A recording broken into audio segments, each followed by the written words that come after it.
दोस्तों, accountant zone आज आपके सामने एक नया टॉपिक लेके आया है, जिसमें हम देखेंगे कि इनकम फ्रॉम प्रॉपर्टी के अगेंस्ट जो है कौन कौन सी डिडक्शन अलाउ अलाउ होती हैं। आपको याद होगा कि टैक्सेशन ऑफ इंडिविजुअल जो है हम डिस्कस कर रहे हैं, उसमें हमने इनकम फ्रॉम सैलरी वाला हेड डिटेल में देखा था। इनकम फ्रॉम प्रॉपर्टी वाला हेड जो है उसको हम आज देखेंगे। उसमें हमने ये टॉपिक्स जो थे सारे कवर कर लिए थे। आज जो हमारा टॉपिक है वो है एडमिसिबल एक्सपेंसेस और डिडक्शंस जो कि अलाउ होती हैं इनकम फ्रॉम प्रॉपर्टी हेड के अगेंस्ट। अच्छा, इसमें जो है जैसे कि हमारी प्रैक्टिस है नॉर्मली कि हम सबसे पहले कॉन्सेप्ट को शेयर करते हैं, फिर उसके अंदर एग्जांपल जो है वो हम देते हैं कॉम्प्रिहेंसिव, जो कि कॉन्सेप्ट की इम्प्लीमेंटेशन होती है उसके अंदर। और उसके बाद कैलकुलेटर है, और ये हमने उसके स्लैब्स और उसका जो डिटेल में हेड है उसकी हमने कैलकुलेशंस दी हुई है। तो कॉन्सेप्ट के अंदर सबसे पहले हम देखेंगे कि कौन-कौन सी जो रिडक्शंस हैं, जो एक्सपेंसेस हैं, जो कि अलाउ हैं एज़ पर इनकम टैक्स ऑर्डिनेंस के, और हम इन डिडक्शन और एक्सपेंसेस को यूज़ करते हुए हम जो इनकम फ्रॉम सैलरी के अगेंस्ट जो हमारे पास इनकम आ रही है, उसके अंदर हम टैक्स सेविंग जो है वो कर सकते हैं। अच्छा, तो ये मैंने एक लिस्ट एज़ पर इनकम टैक्स ऑर्डिनेंस ये लिस्ट बनाई हुई है 8 एक्सपेंसेस की, जो कि इनकम फ्रॉम प्रॉपर्टी हेड के अगेंस्ट हम अ, उसको क्लेम कर सकते हैं। उसमें सबसे पहले जो है वो ये है कि रिपेयर अलाउंस जो होता है, रिपेयर एंड मेंटेनेंस अलाउंस जो है, ये हमें अलाउ होता है एज़ पर इनकम टैक्स ऑर्डिनेंस के मुताबिक 1/5 ऑफ द आरसीटी। आरसीटी क्या है? ये रेंट चार्जेबल टू टैक्स है। इसको अगर आपने समझना है तो हमारी जो प्रीवियस वीडियो है इनकम फ्रॉम प्रॉपर्टी वाले हेड के अंदर वो आप देख सकते हैं, आपको आइडिया हो जाएगा कि रेंट चार्जेबल टू टैक्स क्या होता है। तो रिपेयर एंड मेंटेनेंस जो है ये 20% आप जो है एज़ एक्सपेंस के तौर पे अपना क्लेम कर सकते हैं। इसमें यहाँ पे अगर आप देखें तो यहाँ मैंने रिमार्क्स भी दिए हुए हैं कि याद रहे कि इस केस के अंदर रिपेयर एंड मेंटेनेंस के केस में आपके जो एक्चुअल रिपेयर मेंटेनेंस एक्सपेंस हैं, उसका कोई टैक्स ट्रीटमेंट नहीं होता। जस्ट आप 20% ऑफ योर आरसीटी जो है वो आप क्लेम कर सकते हैं। ये आगे जाके हम जो एग्ज़ाम्पल हमने यहाँ पे बनाई हुई है, वहाँ पे भी हम इसको देखेंगे। उसके बाद दूसरा जो खर्चा है वो ये है कि इंश्योरेंस प्रीमियम जो है, अगर आपने अपनी बिल्डिंग वगैरह को डैमेज और प्रोटेक्शन के लिए आपने इंश्योरेंस जो है वो करवाई हुई है और उसके ऊपर इंश्योरेंस प्रीमियम जो है वो आप पे कर रहे हैं, तो उसको भी आप एज़ ए एक्सपेंस के तौर पे क्लेम कर सकते हैं।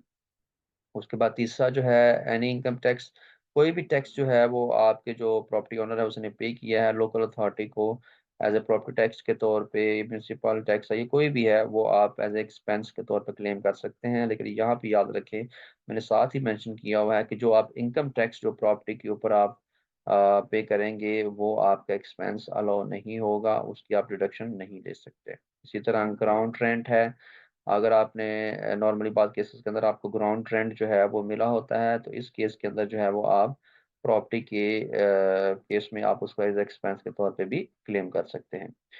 उसके बाद है कि अगर आपने एक मनी जो है वो बोरो की हुई है किसी भी फाइनेंशियल इंस्टीट्यूशन से, किस पर्पज़ के लिए, लैंड को एक्वायर करने के लिए या कंस्ट्रक्ट करने के लिए या रेनोवेट करने के लिए, और उसके ऊपर जो है वो आप मार्कअप या इंटरेस्ट वगैरह पे कर रहे हैं, तो वो आप एज़ एक्सपेंस के तौर पे टैक्स ईयर के अंदर क्लेम कर सकते हैं।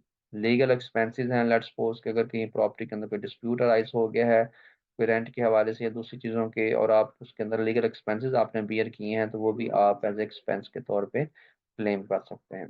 उसके बाद एनी अदर एक्सपेंसेस जो हैं जिसमें कलेक्शन चार्जेस वगैरह होते हैं, वो भी आप क्लेम कर सकते हैं, लेकिन याद रहे कि ये आप मैक्सिमम 4% जो है वो आरसीटी का क्लेम कर सकते हैं, इससे ज़्यादा नहीं कर सकते। इसी तरह ये जो रिपेयर एंड मेंटेनेंस है, ये 20% मैक्सिमम हम क्लेम कर सकते हैं।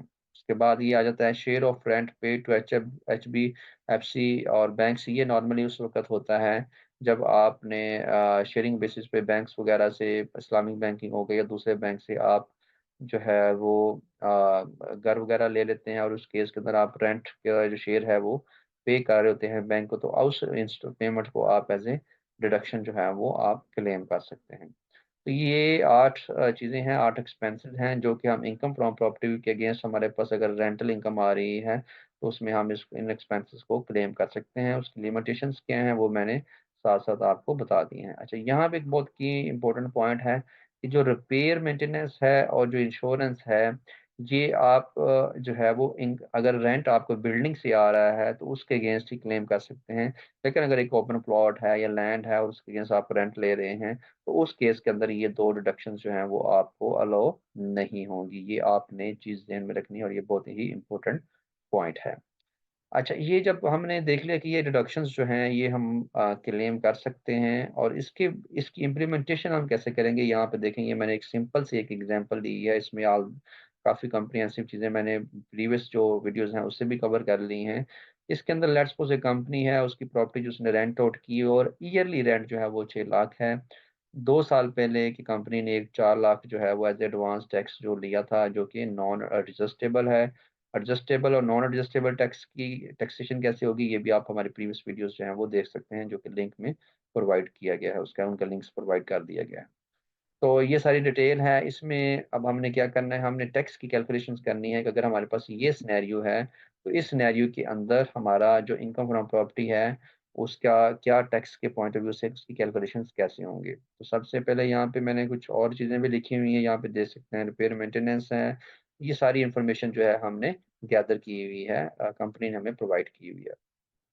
यहाँ पे आगे हम नीचे आके हमने उसकी कैलकुलेशंस जो है वो स्टार्ट कर दी हैं। तो यहाँ पे देखें तो उसमें हमने देखा कि एनुअल रेंट जो है वो 6 लाख रुपए है हमारे पास, जो कि यहाँ पे हमें इन्फॉर्मेशन में ही प्रोवाइड किया गया था।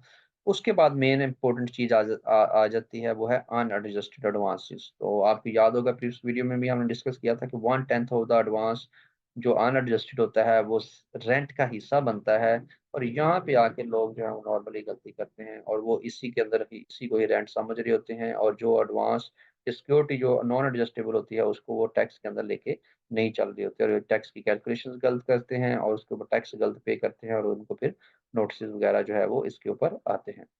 तो जब 1/10 ऑफ द आरसीटी जब हमने लिया, तो आप देखेंगे तो जो नॉन एडजस्टेबल 4 लाख था, उसका हमने 10th ईयर्स में डिवाइड करके तो उसका जो है फॉर द ईयर हमने इसमें लिया, और इसके बाद हमने रेंट चार्जेबल टू टैक्स जो है वो कैलकुलेट कर लिया। तो यहाँ पे अगर देखें तो आपको पता चल रहा है कि नॉर्मल रेंट और रेंट चार्जेबल टू टैक्स, जो टैक्स के पॉइंट ऑफ व्यू से रेंट होता है, उसके अंदर काफ़ी डिफरेंस है, उसकी कैलकुलेशन डिफरेंट होती है। तो यहाँ पे आपने जो है मिस्टेक नहीं करनी। उसके बाद अगर देखें तो रिपेयर चार्जेस थे। रिपेयर चार्जेस अगर आप देखें तो हमने यहाँ पे चूँकि ये जो है ये यहाँ पे चूँकि मंथली है तो हमने एनुअल लेके चलना है। तो यहाँ पे हमने क्या किया कि उसको जो मंथली रेंट था उसको हमने कैलकुलेशंस की, और हमारे उसके लिहाज से रिपेयर चार्जेस कुछ और बनते हैं। तो आपने क्या करना है कि जैसे कि हमने टैक्स में कॉन्सेप्ट में डिस्कस किया था कि जो भी रेंट चार्जेबल टू टैक्स होगा, उसका जो है 20% या 1/5 जो है वो आपको एज़ ए रिपेयर चार्जेज़ जो है वो अलाउ होगा। और अगर हम कॉन्सेप्ट्स में जाके देखें, तो हमने यहाँ पे ये कहा था कि 1/5 ऑफ द आरसीटी। तो आपने कन्फ्यूज़ नहीं होना, यहाँ पे ये जो चीज़ें हैं ये मंथली दी गई हैं, जबकि यहाँ पे जो 6 लाख रेंट है वो एनुअली रेंट है। तो हमने क्या किया, आरसीटी का 1/5 जो है वो हमने क्लेम कर लिया रिपेयर चार्जेज़ के फॉर्म में। ये इंटरेस्ट ऑन लोन जो है ये हमने क्या कैलकुलेशंस की हुई हैं, ये हमें पता है, और ये टोटल फॉर द ईयर ही इतनी ही वैल्यू है। तो ये हमारा ईयरली ही रेंट के ऊपर जो हमने पे किया हुआ है ये ईयर का है, पूरे साल का, इसलिए हमने उसको सेम वही अमाउंट रखी है। इसी तरह ये इनकम टैक्स वाले जो बाकी चीज़ें हैं ये सारी ईयरली हैं, और रिपेयर एंड मेंटेनेंस जो है वो हमारी मंथली है। तो प्रॉपर्टी टैक्स आ गया, उसके बाद जो है वो हमारा प्रॉपर्टी टैक्स जो हमने पे किया हुआ है वो हमने क्लेम कर लिया साल का। उसके बाद रेंट कलेक्शन चार्जेज़ हैं lesser of are actual expense और 4% ऑफ द आरसीटी।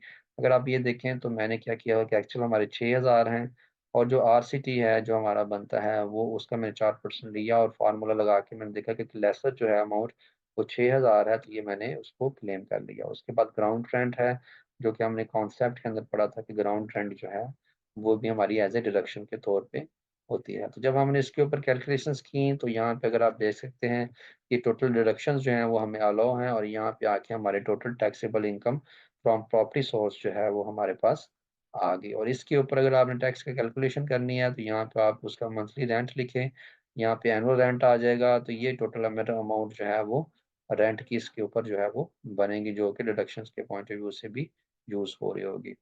तो अगर मुझे अगर टैक्स की डिडक्शंस का ना पता हो, तो मैं क्या करूँगा, मैं इसको ज़ीरो करूँगा, और जब ज़ीरो करूँगा तो मेरा जो टैक्स का अमाउंट है वो टैक्सेबल इनकम वो बढ़ जाएगी और उसके ऊपर मुझे ज़्यादा टैक्स पे करना पड़ेगा। तो इसलिए ये डिडक्शंस जो है इनका आपको पता होना जो है वो बहुत ज़्यादा ज़रूरी है। इनकम फ्रॉम प्रॉपर्टी के हेड का जो एक समरी है कि इसकी कैलकुलेशन सारी कैसे की कैसे होती हैं, यहाँ पे मैंने एक कंप्लीट समरी दी हुई है जो कि हम वन बाय वन करके इंशाल्लाह आगे डिस्कस भी करेंगे। आज जो हमने इसमें से ये जो रिपेयर मेंटेनेंस वाला सॉरी जो ये डिडक्शंस वाला सेक्शन है ये हमने डिस्कस किया है, फिर रेंट को किया, फिर ये वाला किया, ये सारी चीज़ें जो हैं हम डिटेल में पीछे भी डिस्कस कर चुके हैं। तो अगर इसके हवाले से कोई क्वेश्चन हो तो आप कमेंट के अंदर लिख के मुझसे पूछ सकते हैं। मुझे उम्मीद है कि ये जो इनकम फ्रॉम प्रॉपर्टी वाला हेड है, इसकी जो नई वीडियो है ये आपको पसंद आई होगी। काइंडली लाइक भी करें, सब्सक्राइब भी करें और शेयर मस्ट करें। इससे क्या होता है कि इससे मुझे मोटिवेशन मिलती है और मैं इनकरेज होता हूँ कि मैं आपके लिए और इस तरह की मज़ीद वीडियो लेके आऊँ। तो आज हमारा ये वाला जो टॉपिक है ये भी मुकम्मल हो गया। इंशाल्लाह हम नेक्स्ट में आपके लिए दूसरे टॉपिक पे वीडियो लेके आऊँगा और जब ये हमारा इनकम फ्रॉम प्रॉपर्टी वाला हेड मुकम्मल हो जाएगा, फिर हम इनकम फ्रॉम बिज़नेस वाला स्टार्ट करेंगे और जब हमारे पाँचों हेड्स मुकम्मल हो जाएँगे, तो फिर इंशाल्लाह मैं आपको आइरिस के अंदर इसकी कैसे प्रैक्टिकली हमने डाटा फीड करना है, उसके हवाले से भी गाइड करूँगा। अपना ख़्याल रखिएगा। Take care. अल्लाह हाफ़िज़।